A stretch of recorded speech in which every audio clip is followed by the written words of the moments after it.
आदिनाथ भरत बाहुबली भगवान की जय।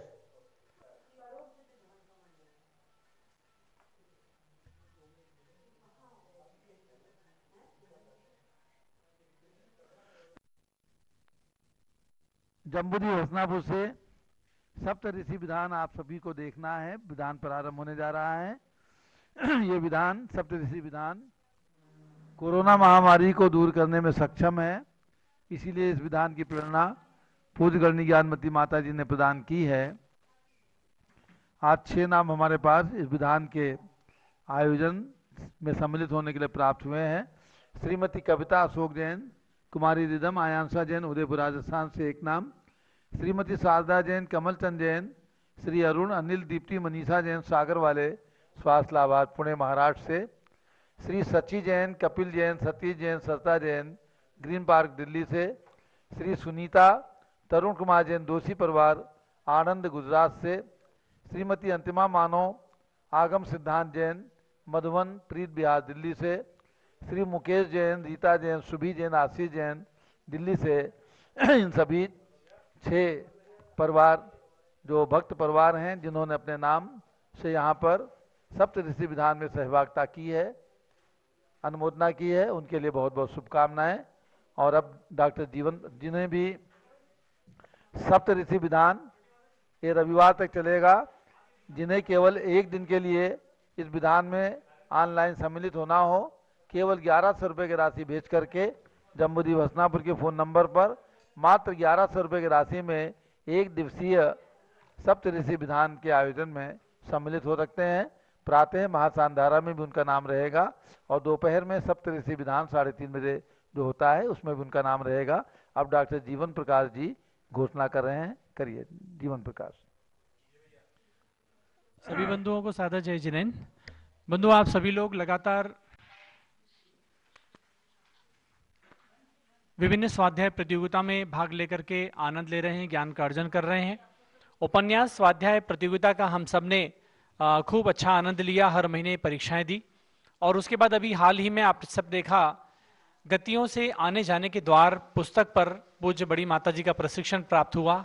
हम सब ने उसकी भी परीक्षा देकर के खूब अच्छे पुरस्कार भी जीते, नंबर भी लेकर आए और सभी को इन सब प्रतियोगिताओं के प्रतिभागियों को पुरस्कार के साथ सर्टिफिकेट भी प्रदान किए जाते हैं। तो अब बंधुओं पुनः एक नई घोषणा आपके सामने पारस चैनल के माध्यम से की जा रही है। अखिल भारतवर्षीय दिगंबर जैन युवा परिषद के द्वारा अब एक नई घोषणा हो रही है, मेरी स्मृतियां स्वाध्याय प्रतियोगिता। यानी कि ये जो आप मेरे हाथ में किताब देख रहे हैं, ये मेरी स्मृतियां किताब है और पूज्य गणिनी प्रमुख श्री ज्ञानमती माता जी की आत्मकथा है, बायोग्राफी है, ऑटोबायोग्राफी है। पूज्य माता जी के द्वारा स्वतः हस्ताक्षरित स्वतः अपने हाथों से लिखी हुई ये किताब है, उनकी जीवन गाथा है। बंधु, देश और दुनिया के बहुत बड़े बड़े लोगों की जीवन गाथाएं हम सब पढ़ते हैं, लेकिन मैं समझता हूं कि आज के युवाओं को, नव पीढ़ी को ये जैन समाज की सर्वोच्च साध्वी 20वीं 21वीं शताब्दी की महान साध्वी की आत्मकथा पढ़ने की आवश्यकता है। महिलाओं को, पुरुषों को, बच्चों को, सबको ये आत्मकथा पढ़ना चाहिए। इस मेरी स्मृतियां स्वाध्याय प्रतियोगिता का शुभारंभ पूज्य प्रज्ञाश्रमणी आरिका श्री चंद्रामती माता जी के द्वारा ये एक पोस्टर विमोचन करके आपके समक्ष प्रस्तुत किया जा रहा है। बंधु, ये आप तक पहुंचेगा और मेरी स्मृतियां स्वाध्याय प्रतियोगिता आज से हम उसका शुभारंभ करते हैं। इसका जो नियम है वो ये है, हर महीने की आखिरी तारीख को पुनः 7 बजे शाम को जूम से इसकी परीक्षा होगी। ये किताब आप देख रहे हैं, मोटी सी देख रहे हैं, लेकिन घबराइएगा नहीं, इसमें 7 खंड हैं, 7 पार्ट्स हैं। एक पार्ट में 100 से अंदर पेज हैं, कभी 70 हैं, कभी 90 हैं, ऐसे एक पार्ट में इतने पेजेस हैं। 7 पार्ट्स हैं और 7 पार्ट की परीक्षा फरवरी से स्टार्ट करेंगे हम, यानी कि पहली परीक्षा आपकी 28 फरवरी को होगी। उसके बाद दूसरी परीक्षा 31 मार्च को होगी। हर महीने की आखिरी तारीख को शाम 7 बजे, जैसा आप सब जानते हैं, उपन्यास स्वाध्याय प्रतियोगिता में भाग लेने वाले बंधु और भी सभी लोग, आपको शाम 7 बजे जूम पर उपस्थित होना है और इस मेरी स्मृतियों ग्रंथ का आपको स्वाध्याय करके परीक्षा देनी है। बंधु, दूसरा नियम इसका यह है, आपको ये किताब घर बैठे प्राप्त होगी। आप हमें अपना पूरा पता, पिन कोड के साथ मोबाइल नंबर लिख करके भेजें और नाम, पता, पिन कोड नंबर और मोबाइल नंबर, इतनी चीजें अवश्य भेजें और उसके साथ में आपको किताब घर बैठे हम केवल 200 रुपए की राशि में प्रेषित करेंगे। बड़ी मोटी सी किताब है, डाक खर्च के साथ इसका खर्च आपको 200 रुपए देना होगा और ये किताब आपके घर पर पहुंचेगी। आप अभी से इसकी किताबों को मंगवाएं, पढ़ाई चालू कर दें और हर महीने की आखिरी तारीख को आपकी इसकी परीक्षा देकर के पुण्य लाभ अर्जित करें। स्वाध्याय जो है ये एक नया प्रकार का स्वाध्याय है।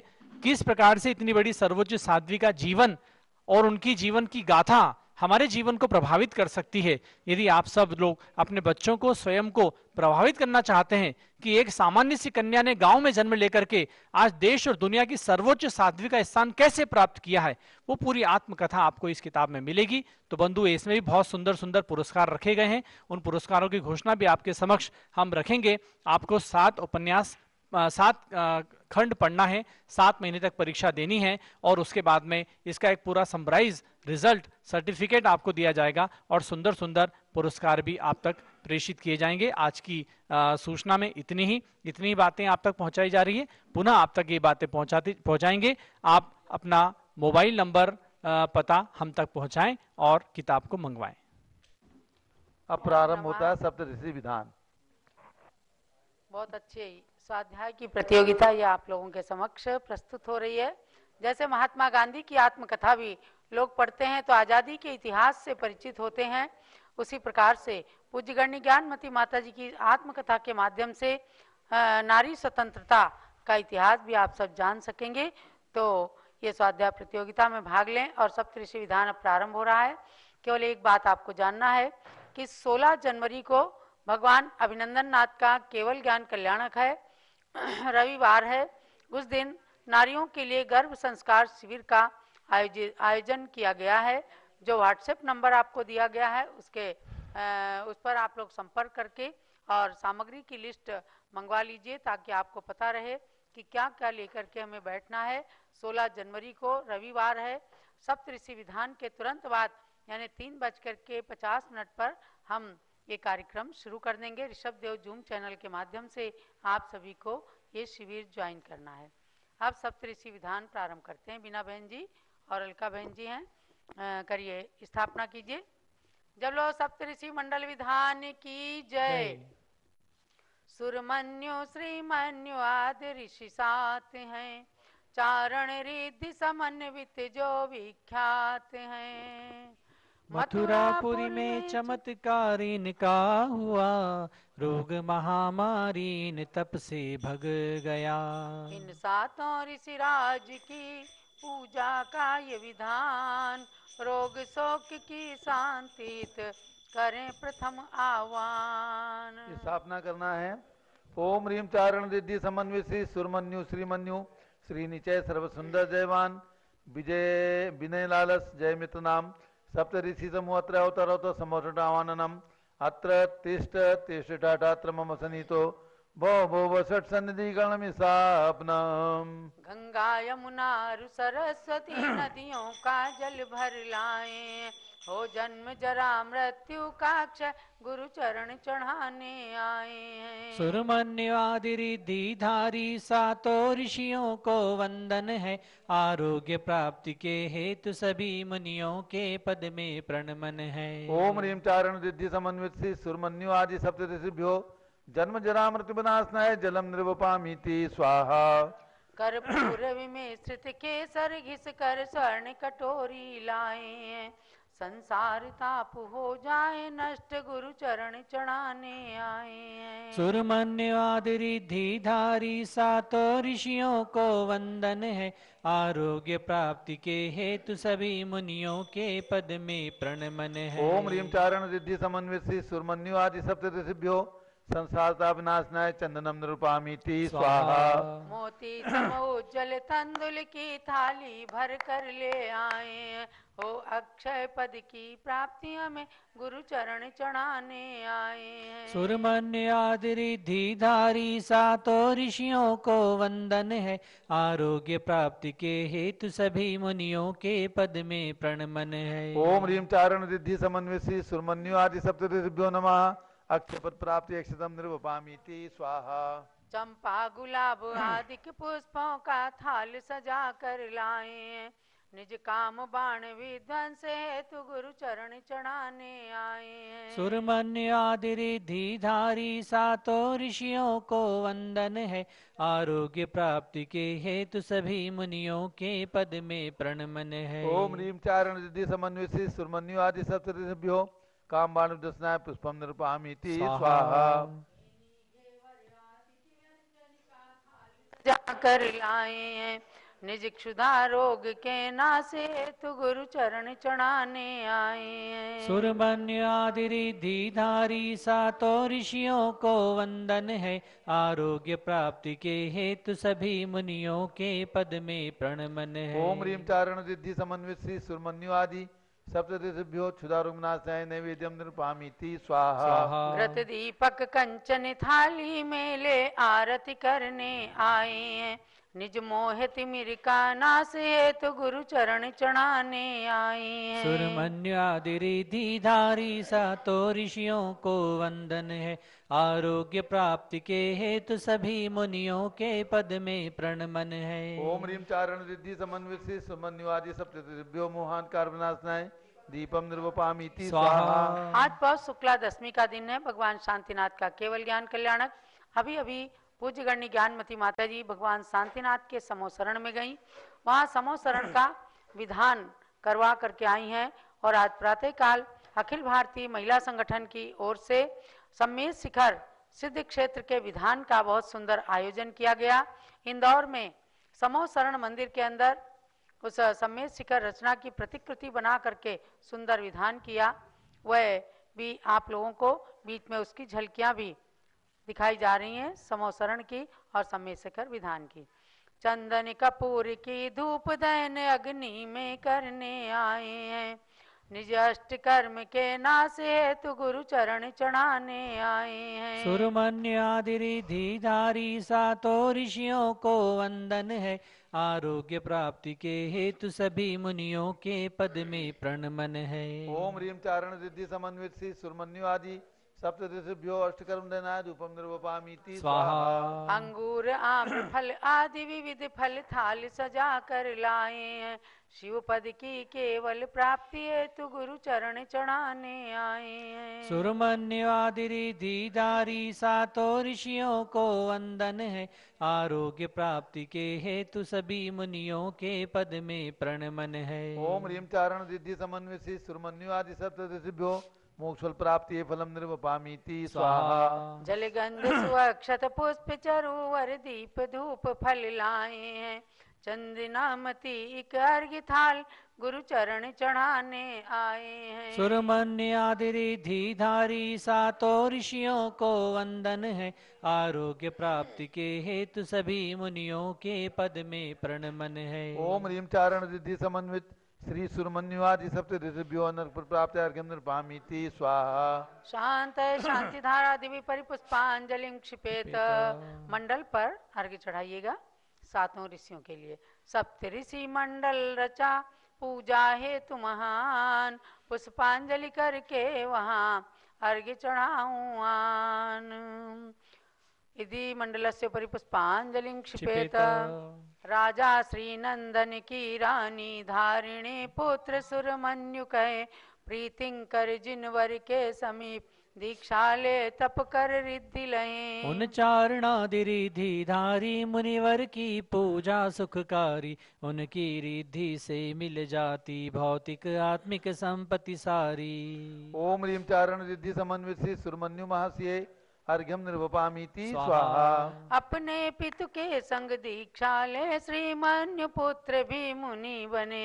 निज आत्मा में तन्मय होकर तप कर रिद्धि के स्वामी बने। उन चारणादि रिद्धिधारी मुनिवर की पूजा सुखकारी। उनकी रिद्धि से मिल जाती भौतिक आत्मिक संपत्ति सारी। ओम ह्रीं चारण रिद्धि समन्वित सुरमन्यु महाशय अर्घ्यम निरूपयामीति स्वाहा। श्री निचय मुनि के तन में भी तप से ऐसी शक्ति आई। अपने भ्राताओं के संग उनने विचारण रिद्धि पाई। उन चारणादि रिद्धि धारी मुनिवर की पूजा सुखकारी, उनकी रिद्धि से मिल जाती भौतिक आत्मिक संपत्ति सारी। ओम ह्रीं चारण रिद्धि समन्वित श्री निचय हस महस्य नम अर्घ्यम निर्पामीति स्वाहा। स्वाहा। तन से सुंदर मन से सुंदरता रूप सर्व सुंदर ऋषिका, इसलिए दूर कर सके घोर उपसर्ग वे मथुरा नगरी का। उन चारणादि रिद्धि धारी मुनिवर की पूजा सुखकारी, उनकी रिद्धि से मिल जाती भौतिक आत्मिक संपत्ति सारी। ओम ह्रीं चारण रिद्धि समन्वित श्री सर्व सुंदर महस्य अर्घ्यम निरूपामीति स्वाहा। स्वाहा। शत्रुघ्न ने मथुरा के राजा मधुसुंदर को जब मार दिया, तब देव विक्रिया को जयवान सहित सब ऋषि ने शांत किया। उन चारणादि रिद्धि धारी मुनिवर की पूजा सुखकारी, उनकी रिद्धि से मिल जाती भौतिक संपत्ति भौतिक आत्मिक संपत्ति सारी। ओम ह्रीं चारण रिद्धि समन्वित श्री जयवान महस्य अर्घ्यम निरूपामीति स्वाहा।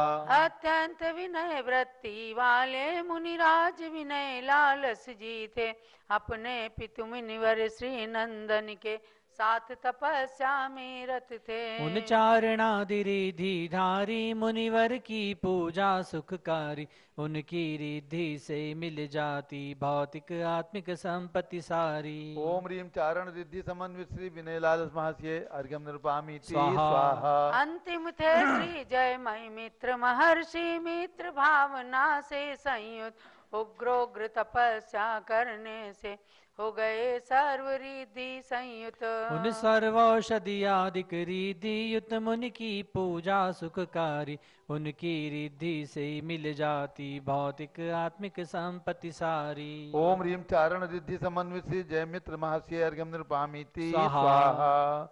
मंत्र जाप्य। ओम ह्रीं चारण रिद्धि समन्वित श्री सुरमन्युवादि सप्त ऋषिभ्यो नमः। स्वाहा। ओम ह्रीं चारण रिद्धि समन्वित श्री सुरमन्युवादि सप्त ऋषिभ्यो नमः। स्वाहा। ओम ह्रीं चारण रिद्धि समन्वित श्री सुरमन्युवादि सप्त ऋषिभ्यो नमः। जय माला। जय सप्त ऋषि चारणादि रिद्धि के धारी, जय सप्त ऋषि सब हुए हैं गगन बिहारी। जय सप्त ऋषि रोग शोक दुख है सारे, जय सप्त ऋषि सुख समृद्धि देते हैं सारे। 9 लाख वर्ष पूर्व की सच्ची है कहानी, इन 7 सगे भाइयों की कथा पुरानी। जन्मे थे प्रभापुरी में श्री नंदन रपति के घर, अपने पिता के साथ सबने दीक्षा ग्रहण कर। तप करके बहुत रिद्धियों को प्राप्त कर लिया, भव भोग तज के आत्म सौख्य प्राप्त कर लिया। तब एक नए इतिहास से संबंध जुड़ गया, इनकी तपो शक्ति का परिज्ञान मिल गया। दशरथ के पुत्र रामचंद्र अवध के राजा, लक्ष्मण भरत शत्रुघ्न के सबसे बड़े भ्राता। इनमें से जब शत्रुघ्न बने मथुरा के राजा, मथुरा में फैला महामारी रोग साता। मरने लगी जनता तो त्राहिमाम मच गया, शत्रुघ्न का मन देख कर विचलित सा हो गया। कुछ पुण्य से सप्तर्षि का चौमास हो गया, उन तप से महामारी रोग नाश हो गया। वे वर्षा योग में भी श्री विहार करते थे, क्योंकि वे रिद्धि से धरा पे पग न धरते थे। जिन कल्पे मुनि श्रृंखला में गणना है उनकी, शिवधाम प्राप्त सिद्ध प्रभु में गणना है उनकी। मथुरा में उनके तप का चमत्कार हो गया, हर व्यक्ति उनके आगमन से स्वस्थ हो गया। सातों मुनि निज आत्म में निमग्न रहते थे, राजा प्रजा उन भक्ति में संलग्न रहते थे। मथुरा से वे मुनि विहार करने लगे जब, शत्रुघ्न ने उनसे विनीत वचन कहे तब। गुरुदेव आप यहीं पर निवास कीजिए, फिर से न फैले रोग आशीर्वाद दीजिए। गुरु ने कहा घर घर में जिनाले बनाइए, गुरु भक्ति करके सर्व सुख समृद्धि पाइए। उनके प्रभाव से सदा सुभिक्ष रहेगा, जिन धर्म से ही सर्वदा दुर्भिक्ष टलेगा। मुनि तो वहाँ से बात बता के चले गए, शत्रुघ्न ने घर घर में जिनालय बना दिए। घर घर में सप्त ऋषियों की मूर्ति बिठाई, भक्तों ने इनकी भक्ति करके स्वस्थता पाई। यह भक्ति सुमन थाल है जयमाल के लिए, पूर्णार्घ्य भरा थाल है शिव धाम के लिए। मुझ मन वचन वतन को अपवित्र कीजिए, बस चंद नामति मुझे भी रिद्धि दीजिए। ओम ह्रीं चारण रिद्धि समन्वित श्री सुरमन्यु आदि सप्तऋषिभ्यो जयमाला पूर्णार्घ्यम निरुपामिति स्वाहा। शांति शांति धारा दिव्य पुष्पांजलि छिपेत। सप्तऋषि की अर्चना देवे सौख्य महान, इनकी पद की वंदना करे कष्ट की हान। नित्याशीर्वादा पुष्पांजलि क्षिपेत। इन सप्तऋषियों की जिन प्रतिमाएं जो लोग अपने जिन मंदिर में विराजमान करना चाहते हैं जरूर विराजमान करें, और आपके नगर की गांव की सारी व्याधियां कष्ट नष्ट होंगे। तो जिन्हें सप्तऋषि जिन प्रतिमाओं को निर्मित कराकर शुद्धि करानी है, प्रतिष्ठा करानी है, वे लोग भी अपनी सूचना स्वामी जी के पास तक भेजेंगे। और अब पूज्य गण्य प्रमुख श्री ज्ञानवती माता का मंगल आशीर्वाद। ओम नमः सिद्धेभ्यः। ओम नमः सिद्धेभ्यः। ओम नमः सिद्धेभ्यः। अयोध्या मंगलम कुर्यात् अनंत तीर्थकर्तॄणां, शाश्वती जन्मभूमिर्या प्रसिद्धा साधुविरनुता, प्रसिद्धा साधुविरनुता। मध्यात्माओं, जिनके विधान को आप कर रहे हैं ऐसे सप्तऋषि महामुनि, ये मथुरा से अयोध्या में चतुर्मास के काल में भी आते जाते रहते थे। ऐसा वर्णन बहुत स्पष्ट पद्म पुराण में आया है कि रिद्धिधारी मुनियों को कहीं भी अन्यत्र गमन करने में कोई दोषास्पद नहीं है, आकाश मार्ग से जाने वालों के लिए। प्रत्युत वो भ्रमण करके कहीं भी वहाँ पुनः वापस अपने जहाँ वर्षा स्थापित किया वहीं आ जाते थे। मैं आपको थोड़ा सा दान के विषय में सुना रही हूँ, क्योंकि जैन सिद्धांत के अनुसार जय धौला ग्रंथ में भी दान और पूजा श्रावकों की दो क्रियाएं मुख्य रूप से मानी है। श्री कुंदकुंद देव ने दानम पूजा मुखो सावय धम्मो न सावयात तेन बिना। श्रावक धर्म में दान और पूजा ही प्रमुख हैं, इनके बिना श्रावक नहीं। दान के प्रकरण में आचार्य श्री पद्मनंदी देव कहते हैं, प्राप्तेपि दुर्लभतरे सपिमह मनुष्य भावे, स्वप्नेन्द्र जाल सदृशे ही पिहि जीवितादौ, ये लोभ कूप कोहरे पतिता प्रवक्षे कारुण्यतः खलु तदुद्धरणाय किंचित। पद्मनंदी आचार्य कहते हैं कि हे भव्यात्माओं, ये मनुष्य पर्याय अत्यंत दुर्लभ है, और जैसे जैसे इसे प्राप्त ही कर लिया, प्राप्त मनुष्य पर्याय को प्राप्त करने के बाद भी स्वप्नेन्द्र जाल सदृशे ही जीवन और धन आदि सब सांसारिक जो भी कुछ है वो सब स्वप्न और इंद्रजाल के सदृश है। स्वप्न और इंद्रजाल के सदृश नश्वर है, अविनाशी नहीं है, विनाशी है। ऐसा जान करके भी जो लोभ रूपी अंधकूप में पड़े हुए हैं, अर्थात धन कमा करके भी जो लोभ में है, ऐसे प्राणियों के लिए तद उद्धरणाय, उनके उद्धार के लिए मैं किंचित कुछ कहूँगा। अर्थात दान जो है वो प्राणियों के, संसारी प्राणी जो गृहस्थ धर्म में रह रहे हैं, गृहस्थाश्रम में, उनके गृहस्थ धर्म से पार होने के लिए, गृहस्थ धर्म से पार होने के लिए, संसार समूह से पार होने के लिए बहुत बड़ा साधन है। दान बहुत बड़ा साधन है। आचार्य ने कहा है कि चाहे कम भी हो तो भी उसमें भी कम से कम में भी दान देते रहना चाहिए, कुछ ना कुछ। आप 10 रुपये में 1 रुपये निकाल दो, आप अपनी शक्ति के अनुसार भी कुछ ना कुछ दान करते ही रहो प्रतिदिन। दान का महत्व, दान की महिमा अपने आप में विशेष ही है।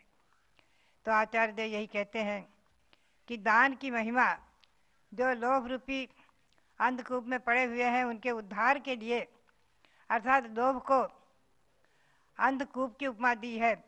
जैसे कोई अंधकूप यानी बहुत बड़ा कुआं, गहरा कुआं है और अंधेरा है, उसमें अंधेरा ही अंधेरा है। ऐसे अंधकूप में कोई गिर जाए तो उसका निकालना बहुत कठिन है। अकेला है प्राणी, अगर किसी को मालूम नहीं है, ऐसी स्थिति में उसका निकलना बहुत कठिन है। उसी प्रकार से इस लोह को अंधकूप में उपमा दी है। इसमें पड़े हुए प्राणियों को संसार से पार करने के लिए दान ही सब कुछ है, दान ही महत्वपूर्ण है। ये भव्यात्माओं, इसलिए दान का महत्व अपने आप में बहुत ही विशेष है। देयात स्तोकम अभिस्तोकम न व्यपेक्षा महोदय, इच्छानुसार निशक्ति कदा कस्य भविष्यति। आचार्य ने कहा है कि थोड़े में भी थोड़ा, आप जो कुछ भी है उसी में थोड़े में थोड़ा दान करते रहो, क्योंकि इच्छानुसार शक्ति और बुद्धि, इच्छानुसार कभी धन किसी के न हुआ न होगा। क्योंकि जो है लक्षपति, जो जिसके पास लाख रुपये है करोड़ चाहता है, करोड़पति अरबपति बनना चाहता है, अरबपति खरबपति बनना चाहता है। तो संसार में इच्छा की पूर्ति तो कभी हो ही नहीं सकती है। ये आशा रूपी गड्ढा इतना विशाल है। आशा करता प्रति प्राणी यस्मिन विश्वम अनुपमम। ये आशा रूपी गड्ढा इतना विशाल है कि जिसमें सारा विश्व भी, तीन लोग की संपत्ति भी अणु के समान है। आशा इतनी बड़ी है, यानी आशा अर्थात इच्छाएं। तो इसलिए थोड़े में थोड़ा सब कुछ जो कुछ प्राप्त है उसी में करते रहो दान। और दान के जो भेद हैं, सबसे मुख्य तो आहार दान की महिमा है, पुनश्च औषधि दान और ज्ञान दान, अभय दान आदि के सब दान के प्रकार हैं। और जिन मंदिर के निर्माण, जिन प्रतिमाओं के निर्माण आदि जो बड़े बड़े कार्य हैं, ये भी सब दान से ही होते हैं। आपके दान के प्रसाद से ही भगवान ऋषभदेव माघी तुंगी पर्वत को चीरकर प्रकट हो गए। आपके दान के प्रभाव से ही हम देखते हैं बड़े बड़े तीर्थ, यहाँ जम्बूद्वीप है क्या, 13 द्वीप है क्या, 3 लोक है क्या, सब दान के प्रसाद से ही बने हुए हैं। तो भव्यात्माओं, बात यही है, दान की महिमा अपने आप में विषय से महत्वपूर्ण है। और जो महानुभाव अपने चंचला लक्ष्मी गाढ़ी कमाई का धन दान में लगाते रहते हैं, समझ लीजिए वो अपने लिए परलोक के लिए बहुत बड़ा सहारा